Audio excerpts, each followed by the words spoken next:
Hello, everyone, and welcome to tonight's EllieMD educational series. We're so excited to have you join us as we continue our mission to help people live longer, healthier lives. At EllieMD, we go beyond telehealth. We provide education, community, and innovative healthcare solutions to support your journey to wellness. Tonight, we're thrilled to welcome back Dr. Josiah Wagner.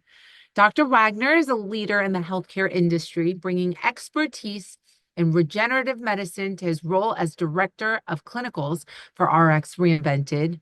He specializes in chronic disease management, peptide therapy, and hormone optimization, bridging traditional medical practices with progressive, evidence-based treatments. Passionate about advancing healthcare, Dr. Wagner emphasizes prevention, innovation, and holistic well-being, empowering practitioners to elevate care standards in their communities. In addition to his leadership role, Dr. Wagner trains clinics nationwide, designing treatment protocols and guiding providers in managing complex patient cases. He helps patients transform their health, focusing on weight loss, wellness, and anti-aging goals to create lasting improvements in quality of life. Dr. Wagner, excuse me, welcome back. We're so happy to have you. Hello, hello. For having me back. Glad to be here. Oh, well, thank you for coming back. Maybe you could just start by telling us a little about how you got into this industry and why you do what you do, maybe a little about your background and your passion. Why are you passionate about peptides? Yeah. So there's a lot of different types of therapies out there. And for me, I was on my own health journey to helping to restore my own body. I was a competitive gymnast and had multiple injuries and have been through multiple different treatments. And for me, there's a lot of things that helped along the way, but when I discovered peptide therapy, those were some of the things that really moved the needle the most for me in terms of like my own well-being and health and wellness journey, as well as like they have such small or limited side effects when it comes to the use. So there's just so much potential, everything again from like weight loss to strengthening the immune system to helping the musculoskeletal system to helping the brain and even such as like concussion or TBI patients. There's really such a magnitude of ways that we can use these peptides that I just like fell in love with how we can treat so many different cases. And then of course like my own experience with restoring my own body. It's pretty amazing. And they just keep coming out with like more and more. So we're not limited to what we can treat because we keep figuring out more peptides within the body that we can help, all sorts of different cases. So it's a really cool medicine. And again, there's so little side effects. It's such a safe product when you truly understand the principles of how to use these. So again, like my passion now is not only, I experience my own healing, but I can help other people experience healing by sharing my own story and then also knowledge about these things as well too. Okay, this is a little off script, but I want to ask you, what peptides do you use and for what reasons? Can you share that with us? Um, The TMI, but share with us. well, I'm always using a variety of different ones because I mean, it's not only important to read the research, but you have to have that practical experience. So I'm always cycling through different ones. So because I live a very active lifestyle, my like stable stack that I'm constantly using is typically like the BPC 157, TB 500, and some sort of like growth hormone secretagogue, where that's like either like tesamorelin plus ipamorelin or like CJC plus ipamorelin. So those are like my stable stacks. Then I like to go into other immune boosting peptides or other like mitochondria optimizing peptides as well too. But pretty much like those four that I mentioned are what I'm using all the time. Oh, I love it. Okay. So for people who are tuning in for the very first time, they're not familiar with peptides, they don't know what it is. Maybe you could give us a little background on what peptides are and then what role they play in the system and the body. Yeah. So just some basic understanding. So peptides are small chains of amino acids, typically like, so amino acids are, they're linked together through peptide bonds. And depending on the number, it makes it either a larger or smaller molecule. So peptides themselves are like 50 chains of amino acids linked together by those peptide bonds. If it's more than 50, it's considered a protein. And at that point, it's not easy to rearrange to affect these receptors within the body. And again, what's nice with the peptides is these are naturally occurring molecules within your body that your body knows what to do with. So, in terms of peptide therapy versus traditional medicine, when you go into a medical doctor's office and you're given a script for like a medication, that medication is built in a way to kind of hack your biological system, meaning that it's trying to either suppress a pathway, block a pathway artificially. And then what happens is your body tries to overcome that resistance. And so then you typically need like higher and higher doses, or what happens is you start to produce different side effects from that medication, and then you have to be put on another medication to manage that side effect, and then to manage that side effect, and then to manage that side effect. With peptide therapy, again, these are naturally occurring molecules within your body. It taps into your own body's ability to heal, which again, a lot of times Western medicine doesn't believe in your body's ability to heal. If you're given a diagnosis, it's pretty much you're living with that for the rest of your life, whether it's like type 2 diabetes or all these types of nocises. It's like, up, oh, your body's faulty, it's broken. We just have to manage your symptoms with these medications. With peptides, we're able to take a lot of these conditions and reverse them because we're increasing the efficiency of the cell and we're reminding your body how to naturally heal itself, because the real healing just comes from the body. These peptides just remind the body how it can heal itself. Mm. So now, in your experience, which types of peptides have shown the most promise in promoting recovery and enhancing energy levels? Yeah. So in terms of recovery, again, it comes down to the main stack that I talked about that I pretty much stay on. Everyone knows if you look up peptides for recovery, you're going to see the term the Wolverine stack, because that's referring to Wolverine from X-Men. And his power was he could regenerate. And the two best peptides for the body's ability to regenerate is the BPC 157 plus the TB 500. And BP 157 is actually secreted from the gastric juice within your intestinal lining. And then they've synthesized that and they've been able to use that for one, helping muscles, ligaments, tendons, and joints. It helps protect, your organ system. So there's so many things that can help in terms of like inflammation. It's great for decreasing inflammation.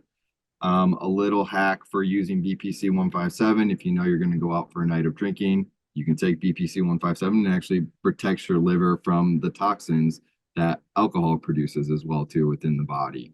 So it has a very powerful effect, but we want to look at these peptides in terms of synergy with affecting the whole system. So that's where you can add TB500. Now, this is one that's actually produced from the thymus gland that helps to regulate your immune system as well as helps heal with the connective tissue of the body. And when you combine those two together, they're used actually in neurological cases to where we can help with concussion and TBI patients as well too. So it's a very powerful peptide. Where you use that stack, it can help with shoulder injuries, elbow injuries, ankle, knee injuries, anyone with like gut issues as well too, as well as neurological. So it's such a powerful, versatile stack. And again, that's really the beauty of peptides, is we're affecting full systems. So that's why we can get a patient that comes in with a variety of different cases, use these peptides at lower doses, and we can feel confident that we can get, positive outcomes with little to no side effects. I personally have not seen like one negative side effect using the BPC 157 and the TB 500 with patients. And I've used it with a variety of patients, from your sports athletes who have the aches and pains to older patients who suffer from arthritis and gout. They talk about injecting the BPC 157 in their hands. The arthritis in their hands feel better. I've had patients who had neurological issues that they feel like their brain thinks better. And then you got your autoimmune cases who are super, super sensitive, who come in with all these weird conditions, whether it's like neurological or digestive issues. I put them on BPC 157 and TB 500, and it actually helps calm down that immune system response and bring down that inflammation, that we can start to peel back the layers to get to more of like what the root cause of what that is. But during that time, it helps to stabilize that patient and give them some hope that, hey, maybe my body's not broken and that it still has the ability to heal. So that's what I really like about that one. Again, it's so versatile for so many different types of patients. Now, I know a lot of people are talking about microdosing GLP-1s for inflammation and all of its other health benefits, cardiovascular and neuroinflammation. Can you touch on that? Can you touch on how how microdosing can help benefit the body and help heal the body? Microdosing GLP-1s?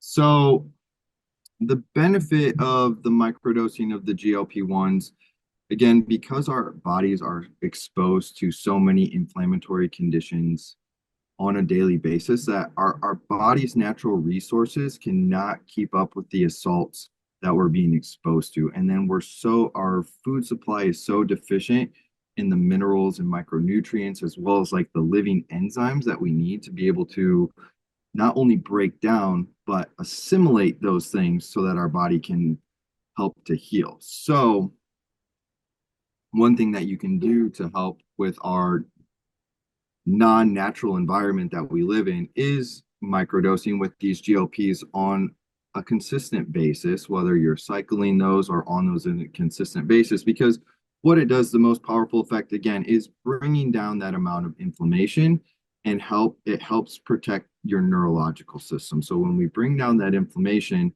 we're saving resources from the body to continually having to fight that inflammation, and it can start to work on healing these other systems. So we're able to, tell the body like, hey, this inflammation is not that big of a deal. We got it. These GLPs are helping with this. And then it can start to help some of those other issues, like whether it's balancing the immune system, helping with that inflammation. And then it starts to help heal, whether that's cardiovascular tissue, or pancreatic tissue, or the kidney tissue. It's just, there's, again, the body's such a mystery and I don't quite understand it all the way. All I know is that when people microdose it, they get benefits from it. And I hear it from so many different types of cases. Again, whether it's an autoimmune case, a depression case, infertility case, for some reason, these GLPs are hitting something that we still don't fully understand. So again, microdosing them, it proves such a benefit for it. Now, can I ask, do you microdose as well? Is that? I will add it into my cycle. Mhm. And I use it not only just for the microdosing, but I've tried to incorporate fasting more into my like health and wellness journey as well too. And there's so many benefits, whether you do it for spiritual reasons or for longevity reasons.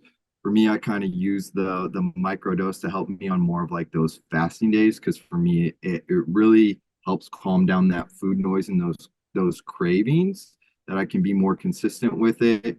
And if you can get a little edge from something, you might as well use it. I love it. Well, can you touch on NAD and glutathione? We released glutathione last week. There's so many people using it. Can you touch on the benefits of glutathione and then stacking it with NAD and it's all of its health benefits? Mhm, That mhm. So glutathione is, again, it's a good one to incorporate cyclically within your cycle, because again, glutathione is considered the master antioxidant, and it's also produced from your liver.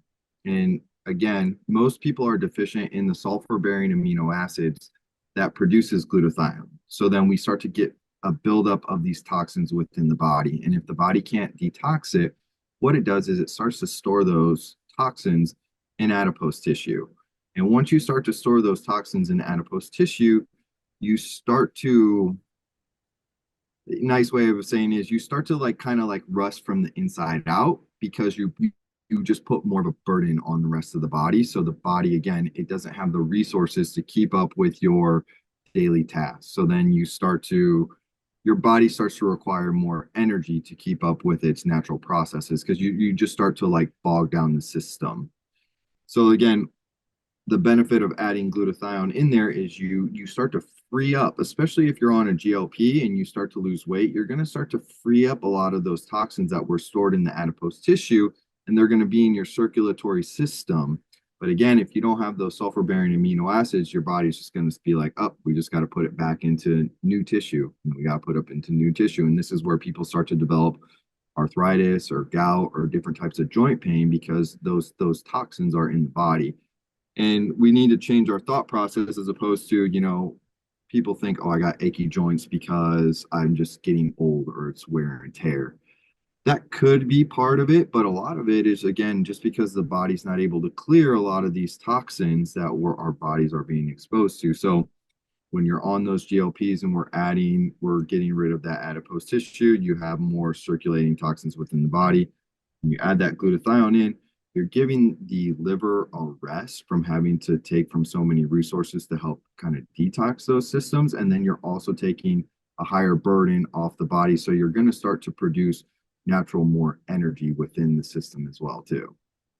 Now, I'm going to try to review some of the questions that pertain to what we're talking about in our topic. Someone asked, should NAD, and let's throw glutathione in there as well, be cycled or can you stay on them indefinitely? And maybe the two are a little separate, but can you touch on cycling NAD or how long can you stay on these peptides for? Yeah. Again, how long you're going to be on it is typically like patient specific and is if it's a chronic issue or an acute issue.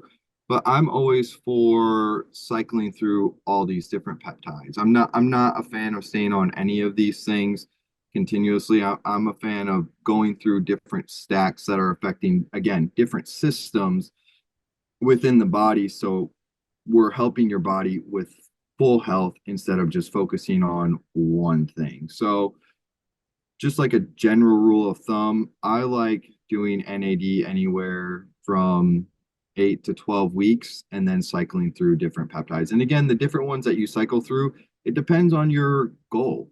And it depends on like what you're trying to do. So, you could do NAD for that 8 to 12 weeks. Then you could cycle to like a growth hormone secretagogue peptide for 8 to 10 weeks, work on that system, or you could cycle to mitochondria peptide for 8 to 12 weeks, and then you could cycle to an immune peptide for 8 to 12 weeks. So we want to continue to help improve all the systems within the body rather than just one system, even though NAD in and of itself is going to improve so many systems. But again, I'm a fan of kind of let's cycle through them all so that you're not deficient in anything because, I look at it this way. It's like you go to the gym and you just like work out your biceps.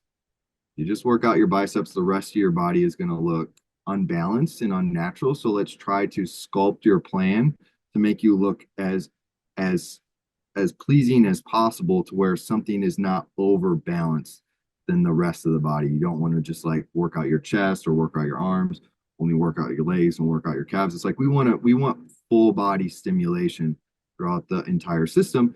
And then when you go back to those peptides, they work even better because we hit all the other boxes. So if you go to NAD for that 8 to 12 weeks, and then we go to another peptide, when you go back to NAD, it's going to work even better because we enhanced other tracks within your system.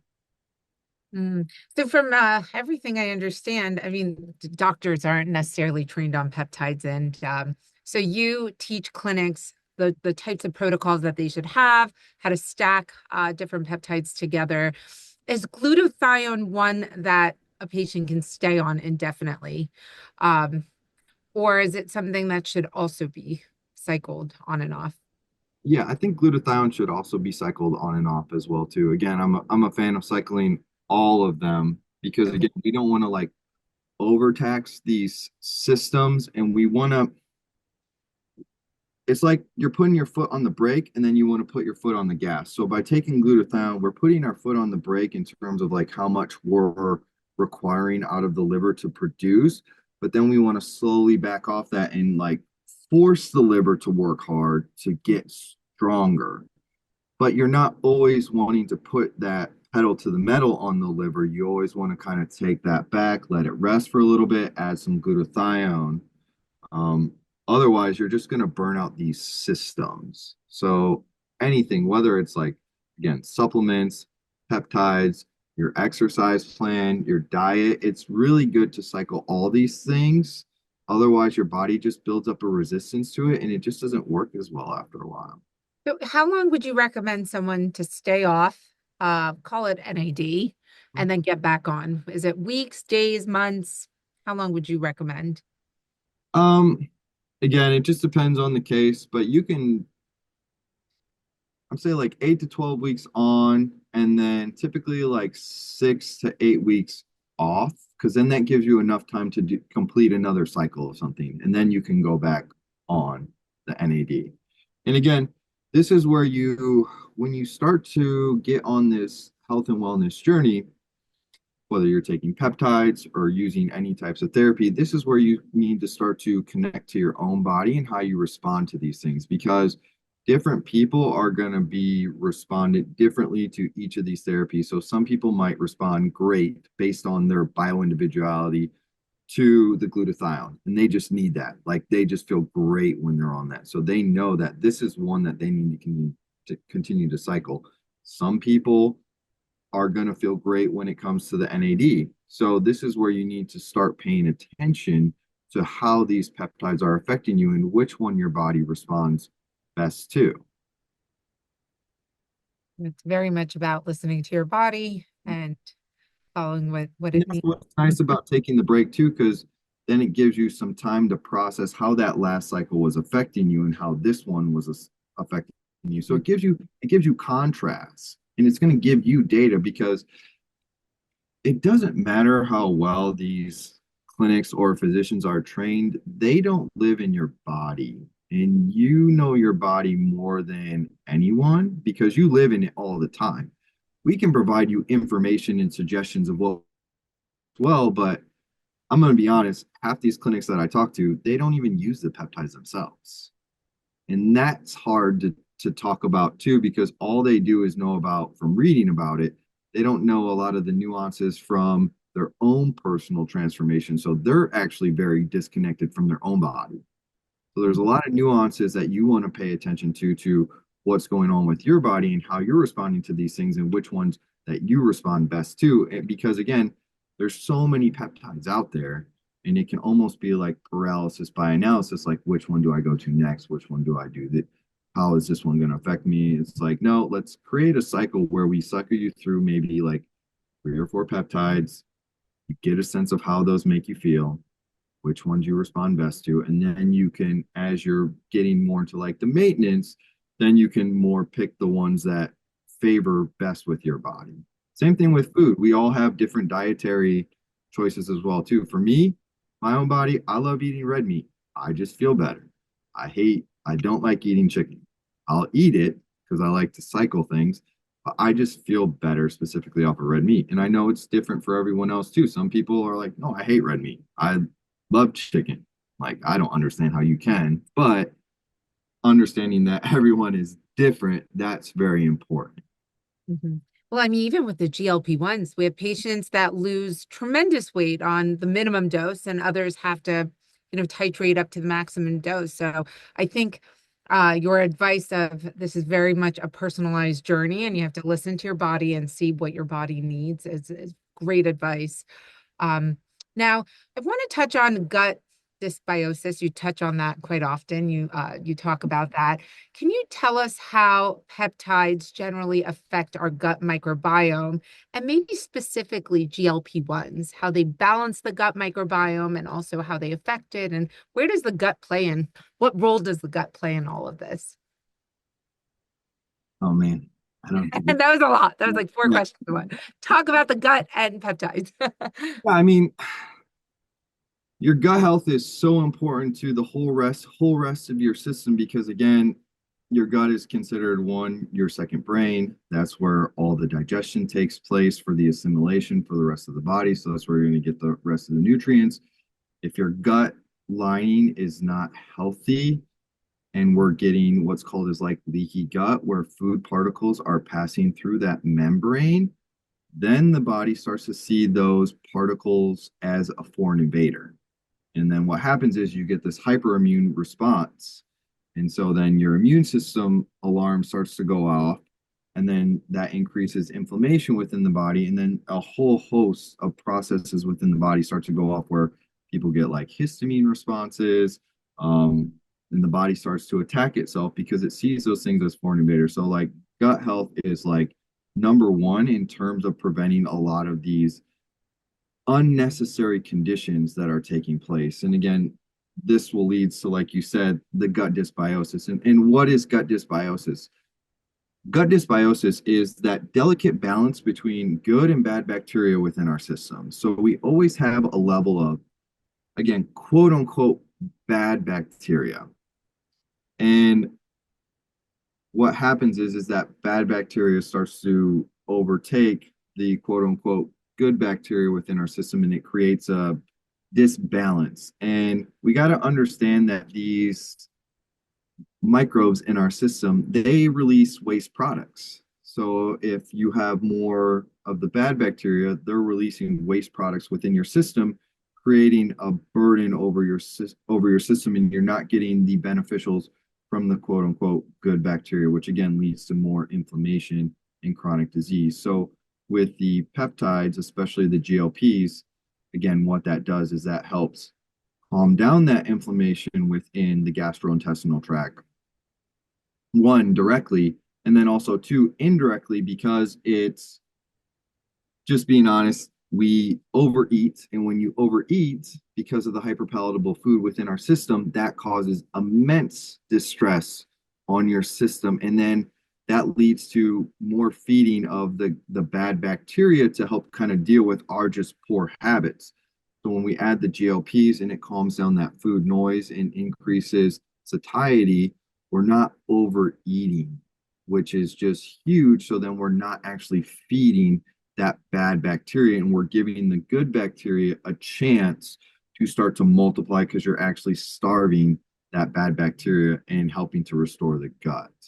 Now, in terms of other advanced peptides we can use to help with that, I mean, BPC is a classic one for gut, KPV, and then LL37. Those ones specifically will target those quote unquote, again, bad bacteria within your system to get, again, bring those more within balance and allow the good bacteria to proliferate within your system and restore that balance. Thank you for touching on that. Since we're on the topic of the gut and GLP-1s, I want to ask you this question, and I think a lot of people want to know this. There's a lot of famous families and a lot of companies out there advertising nature's Ozempic, these supplement form of GLP-1s that help your body's natural production of GLP.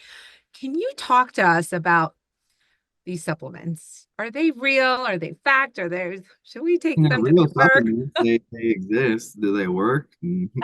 Short answer is no, and I'll explain why they don't work. So yes, your body does have a natural production of GLP within the system, and there's some theories that are we GLP-1 deficient? Is that why we're having these effects of overweight? So do we need to just take like an oral supplement to increase our own body's natural production of GLP?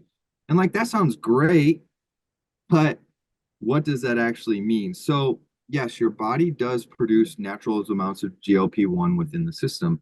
The problem is that is broken down by an enzyme called DPP4. And it's actually broken down pretty rapidly that it only exists within the system for about 2 minutes.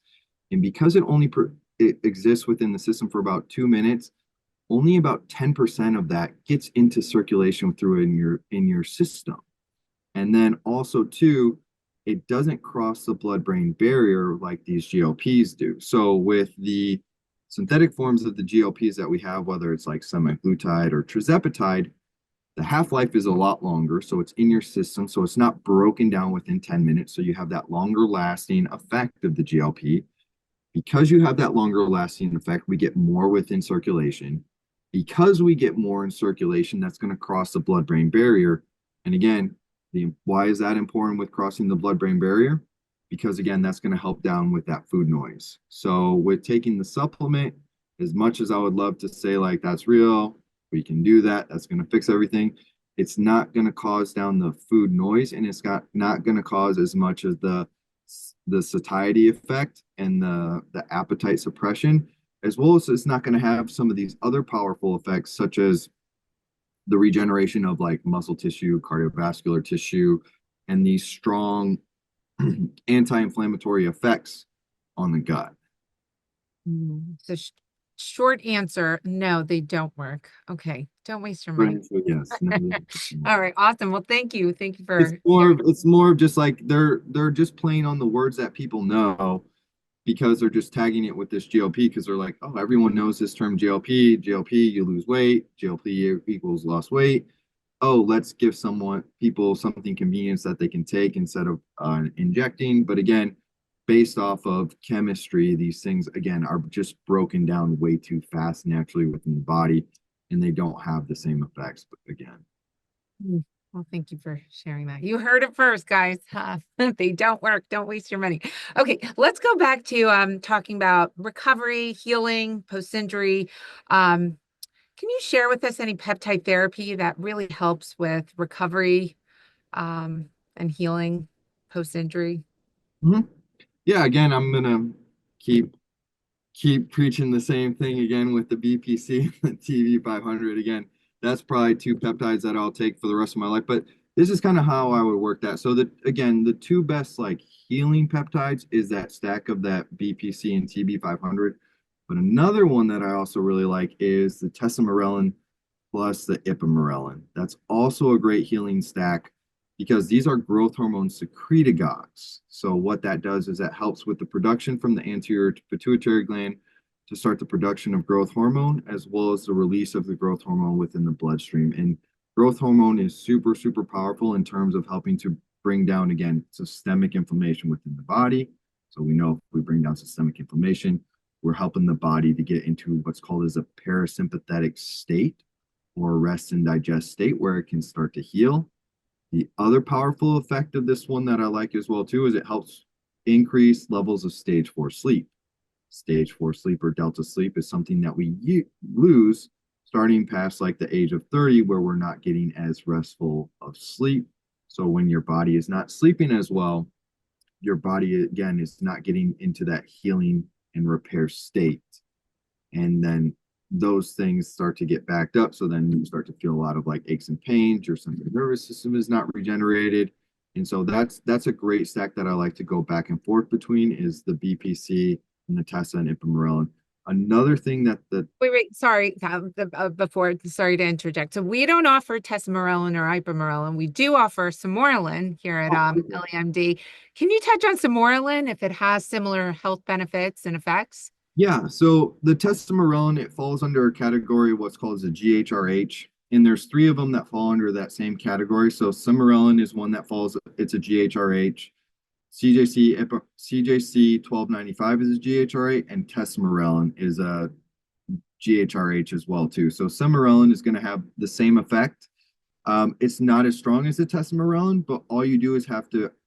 I've seen that if you dose that twice a day, like 5 days on, 2 days off, dosing that twice a day, you can get very similar effects as the tesamorelin.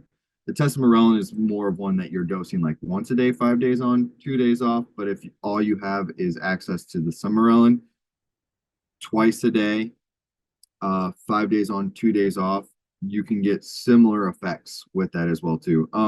With these growth hormone secretagogues, though, too, it's really important that when you do take it, you take it in a fasted state. Because if you're not in a fasted state, your body's not going to release that growth hormone. So I typically recommend 2 hours after your last meal before bed, because again, we're going to get that increase in growth hormone at night. That's when you get the most powerful release because your growth hormone system works on a pulsatory system. So what that means is you get pulses of growth hormone throughout the day. Powerful one at night, typically between 10:30 and 12 at night. So when you take that at night, it's going to help improve that pulse at night as well as increase that levels of deep of stage 4 sleep. And then the second dose I recommend first thing in the morning, 30 minutes before food, because then you're going to get another powerful dose in the morning, and you can get really great results with that as well too. And what else does samorelin help with? Besides fat burning, better sleep, muscle building. So do I still have to go to the gym if I take samorelin? A silly question, but I want to know. Love to go to the gym. It's a similar thing that people think. If I start taking testosterone and all these steroids, do I not have to go to the gym and I'm going to look like Arnold Schwarzenegger? It's like, well, you still got to go to the gym and put in the work because you still have to send that signal to the body. But the thing is that signal is now amplified, so you don't have to kill yourself as much in the gym because you have more of that growth hormone release throughout the body, so you can cut back on how much you need to go, but you can, and also the intensity, but you still need to have that signal sent to the body so that it knows what to do with these things. Okay. All right. Well, thank you for that. Um, so now let's shift gears and talk about inflammaging. It's a term that we hear over and over. Can you talk to us about how chronic inflammation contributes to the aging process and what peptides can help us with inflammation in our bodies? So, inflammaging is again basically where our bodies have run away with chronic inflammation.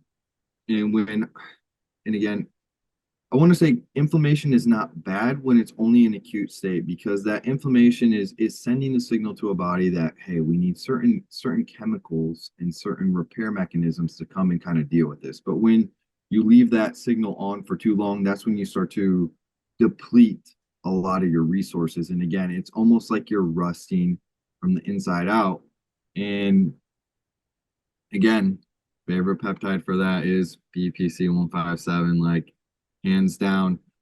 But again, all the peptides that you're going to use for this can definitely help with the inflammaging process. Again, whether it's NAD, whether it's glutathione, whether it's BPC 157, whether it's the Samoralin, whether it's these GLPs, they're all going to affect a different pathway within the inflammation process. So there's just not like one pathway. That's why, again, we want to cycle through these because we're emptying out your inflammation from different doorways. So it's like we're helping that bucket to empty out faster each time we go through that process, rotating through the GLPs, the growth hormone secretagogues, the BPC, the glutathione, the NAD, they're all going to help someone's level of that inflammaging because our bodies start to store these stress in different areas. Some people store it, they hold more of their stress in their shoulders. Some people feel it in their liver. Some people feel it in their calf. Some people feel it in,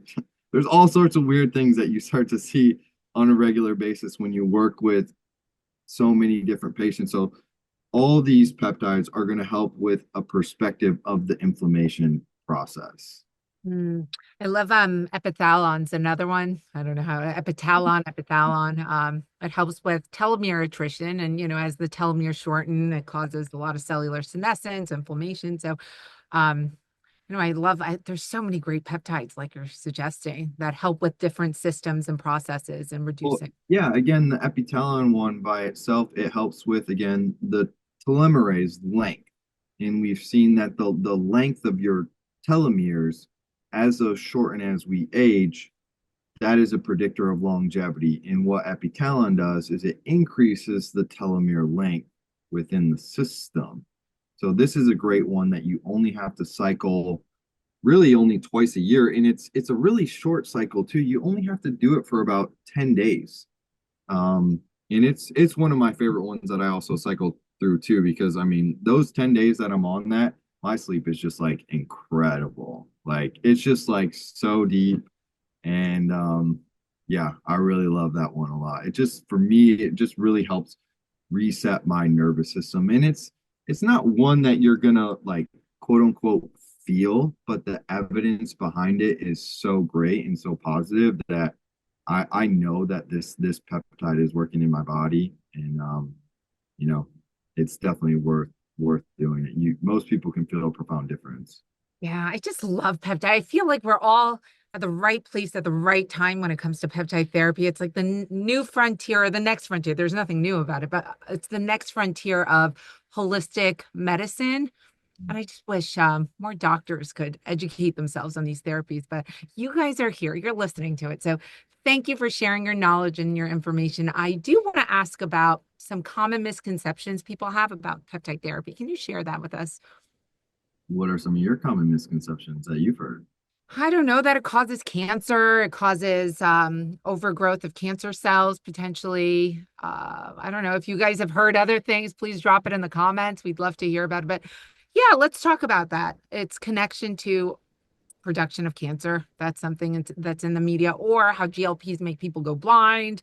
I mean, I'm hearing that Ozempic face, Ozempic butt. I'm hearing a lot of that. If you guys have heard of other ones, drop it in the comments. But what are some misconceptions around peptides? Let's start with the cancer, because I'm hearing two sides. One, it helps with cancer, and the other side's no, it causes it. So Yeah, again, we have to, it goes back to what I talked to earlier, is the difference between Western medicine and the concepts and the understanding that they have in traditional medicine versus like what peptide therapy has to offer. Again, Western medicine, a pill for every ill. We're trying to suppress symptoms. We're suppressing pathways. A lot of these things have a magnitude of side effects. So we take that same concept and we apply that to peptides. Oh, this is just like Western medicine. So it's going to have these magnitudes of side effects in terms of whatever, whether you say like, again, blindness, cancer, yada, yada, doesn't really matter. But again, it goes back to what I said earlier is peptides work with the intelligence of the body. That's very, very important. The intelligence of the body means that the body is going to bring back things in homeostasis. The intelligence of the body is not going to promote cancer growth because your body is not broken. Your body is just trying to reestablish homeostasis.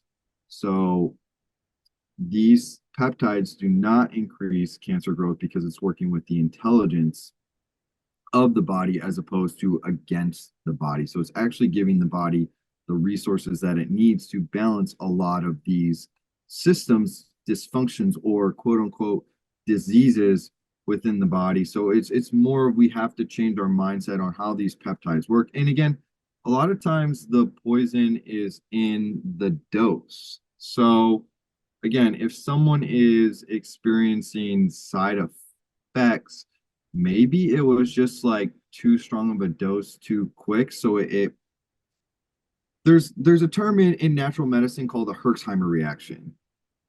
Herxheimer reaction basically means we detox the body too fast, the system can't take it, so then you get really sick. So that's where if we can move you through these systems slower, start to unwind your system, whether it's like from the toxins, start to restore some of these pathways at the level of your body's ability to handle these changes, then we don't run into these Herxheimer reactions. So if anyone is experiencing negative side effects, it's just maybe we just did like too much too fast. Same thing with a workout. You can go to the gym and like overdo it to your system. You lift too intensely, you do more than your body can handle, you're going to be sore for the next several days. And it's like, oh, is the gym bad? No, the gym's not bad. It's just you did more than what your body can recover from. And we need to be able to understand that we can apply that principle to anything. And it's just like moving through those things slower is going to help, again, gauge how fast you can process that. So, again, you're not having those quote unquote, again, negative side effects. yeah, can you touch on the software analogy? I think it might be a little bit more relatable. You were giving me the software analogy Well, earlier today when we were talking about it. yeah, yeah. Yeah. So in terms of peptides, so this is where I like to break down the difference between some of these alternative medicine therapies. So the biggest one again right now is the peptides, especially with the GLPs. But the next one actually coming up is more of the exosomes and the stem cell therapy. That's another huge frontier that is starting to gain a lot more traction, even though we've had stem cells around for quite a while. That is also important too to understand when we're again affecting these systems. So when you start taking peptides, think of it as like a software update for your body or for your phone. When you get a software update for your iPhone, you know, initially it starts to work better in the beginning. But once you get so many software updates and the hardware is still the same, it starts to run slower. And it's not that there's something wrong with the software. The software is improving, but our bodies are aging. So our organ systems are not working as well. our neurological systems are not working as well. So it seems like we hit like a ceiling with that, but that's not true. We just need to update the hardware. And when the way that we update the hardware is that's when we start to introduce some of these other therapies, such as like exosome and stem cell therapy, because those affect us at a DNA level, because the exosomes contain micro DNA, I'm sorry, micro RNA in there to help with DNA transcription. And then also they cross the blood-brain barrier where we're helping to heal the neurological system. So then you updated that hardware or basically gave yourself a new cell phone. And then we can continue to update that software. Because again, we can't stop the aging process, but we can definitely slow it down and we can improve how our bodies feel as we age. So now going to peptide therapy, um, how soon can people expect to see results? I guess that question means That's that's a loaded question too, because it's a again, lot. yeah, So many question lists. So how soon can we expect to see results, or is it working even if we don't feel the effects of it? Like you mentioned epithalon, it's working. You might not feel it, but it's working on a cellular level. It's working on your telomeres. And so what do you say to people who think that it's not working? I just tell them Rome wasn't built in a day. You know, your body might just respond a little bit slower, or it's not responding in the way that you think it is, or the dose could just be too low, and we just have to increase the dose a little bit with some of these peptides, or even increase the frequency. Because I've had some people respond within a day, I've had people respond within 5 days. I had a guy call me last week who he experienced chronic hip pain as well as brain fog on a day-to-day basis, and I put him on a stack of peptides. He called me and I was like, oh great, he's calling me to tell me it's not working.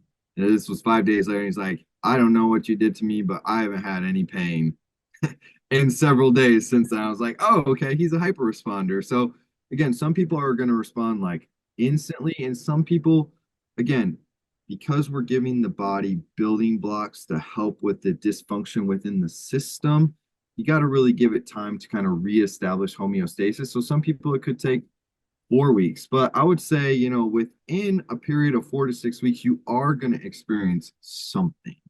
It's Hmm. pretty safe in rare cases, 8 to 12 weeks. But again, because we are injecting these things sub-Q or IM, passes right into the system and it goes right to the cell to send a signal, because we are affecting the body at a cellular level and we're increasing that cellular efficiency, as opposed to where you're taking a supplement, your body has to break it down, assimilate it, start to use those uh, micronutrients. We're able to affect systems like almost instantly with the peptides and the stem cells and exosome therapy. So changes can happen pretty fast, but again, sometimes they don't, and you get that 1 or 2% of patients that it does take a little bit longer, but it is still working, because fundamentally, even though biochemically we are different, we are still made of the same stuff. Talking about the IM and sub-Q, someone asked, what's the difference between taking peptides orally versus injections, specifically the GLP-1s? Are they as effective? I mean, a lot of times you do want to pass the GI, but maybe touch on that. Do they work as Yes. well? So again, short answer, oral and for the most time, even nasal are just not going to be absorbed as well. You're not going to get a high enough concentration to get an effect within the body. The sub-Q are just shown to work that much better within the system and to have that much more of a stronger effect, that you don't have to take as much of a dose. Because again, I wish you could just take a pill and everything would be fixed. But again, the reality is they just don't work as much in the pill form. The only ones that do work in the pill form are not peptides, but they're peptide bioregulators, which is a whole nother different topic that we can talk about sometimes. So the difference between the peptides that you're taking now versus peptide bioregulators is the peptides that you're taking now, whether it's like BPC or Semarelin or GLP-1, those work systemically throughout the entire body. The peptide bioregulators, they are tissue specific, meaning we can target the cardiovascular tissue, we can target the stomach, we can target the pineal gland, we can target the thalamus, the liver, the kidneys. And these ones, again, are very, very powerful therapies that, again, help reduce the aging of those organs as well, too. But those are the only ones that I've seen that work actually orally within the system. Mm. I want to get some of these questions answered. And sorry, I know we're running out of time, but Heather asked if there was a system created to increase GLP-1 in your body, nutritional, and if people are indeed losing weight, what do you suggest would be making that happen? Do you think it's a stimulant or causing adrenal fatigue? Mhm. Let me read through that again. Yeah. Maybe Heather, you could elaborate a little bit more on that question. And while Heather does, maybe we could answer the question, do you Is think she it's, oh, asking like taking the GLP peptide because we're affecting the GLP-1 system within the body through the GLP-1 peptide? What is causing people to lose weight? okay. Mm, you could Because elaborate. it's not a stimulant. These GLPs are not stimulants in and of itself. Again, it's helping with your body's natural production of the GLP-1 that's staying longer within the system. And what happens with that GLP-1, it slows down the emptying of your gastric tract. So then it helps with satiety. So you're going to be consuming less food.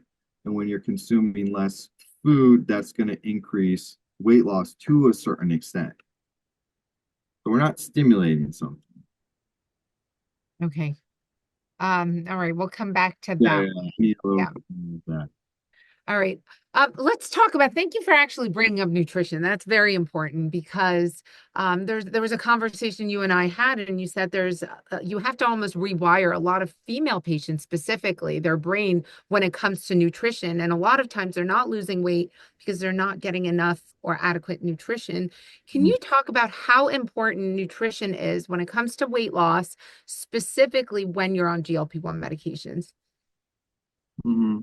Yeah, I mean, again, that's nutrition is one of the most powerful levels that we can like pull to change our physiology as well as our physical appearance. So when we're on these GLP-1s, your body's going to naturally be suppressed in the appetite. So the things that you do choose to eat now become very important because you're going to start running into nutrient deficiencies because you're in this low caloric state. And if you're not eating nutrient dense food or food that's going to help your body build or maintain some sort of like muscle on your body's just going to start pulling from all these resources and it's going to think like you're starving so it doesn't feel like it's in a safe state to even lose weight. So one of the easiest things that you can do when you get on these GLP-1s is prioritize protein. So don't worry about all these different types of fad diets, whether, it's, I don't know, carnivore, Mediterranean, keto, like all these different diets that we see continue to cycle. I just say focus on one, hydration, and then two, your protein, because again, that's easy for people to start to implement within their lifestyle. And I just say, prioritize, eat your protein first, fill up on your protein first, and then you can eat the rest of the stuff because that's going to act as a control for helping you to control like whether it's carb cravings or any type of other cravings within the body. And then it's also going to give your body the nutrient dense food that it needs to help to continue to repair so your body can feel like it's in a safe state to even lose that weight. Mm. Well, thank you for that. All right, we've got a few more minutes. Any last words? If someone's considering, trying peptides or what would you say? Any final words? What would you like to leave our listeners with? I would just say, they're very safe. They're one of the safest therapies that I've seen. And they're also one of the most powerful therapies that I've seen in the last 10 to 20 years that have really like resurged on the surface here. And it's again, we can help so many people from so many conditions. And And weight loss is really just the start. You know, once there's so many different peptides out there and there's so many cool things coming down the pipeline that whether it's like weight loss or hormones, that's really like the start of your journey. Like you can go from like weight loss to wellness to anti-aging, like very seamlessly with these peptides. And it's just really the start of your journey. And yeah, I mean, the education around them is improving. It still has a long way to go. But again, these are some of the ways that you can really start to take control of your own life and your own health and really like put it into your own hands again where you feel empowered because your body just gets stronger through these things because again we're dealing with root cause issues and we're increasing not only the longevity of your life but the overall quality of your life. You're feeling, you know, less stress, you're improving sleep, you're not having all these food cravings, you start to feel like you start to take back control of your life. And you know, it adds so much hope. And when you experience that through peptide therapy, you share that with other people, and that really helps like this message to grow. Well, thank you, Dr. Wagner, for coming back. We love having you here. This is an awesome, awesome episode. Thank you so much for all your insight, your knowledge, the information that you shared. And I hope you guys enjoyed tonight's session. Join us next week for another series of our educational weekly chat here at EllieMD. Thank you all so much. Have a wonderful night. Good night, everyone.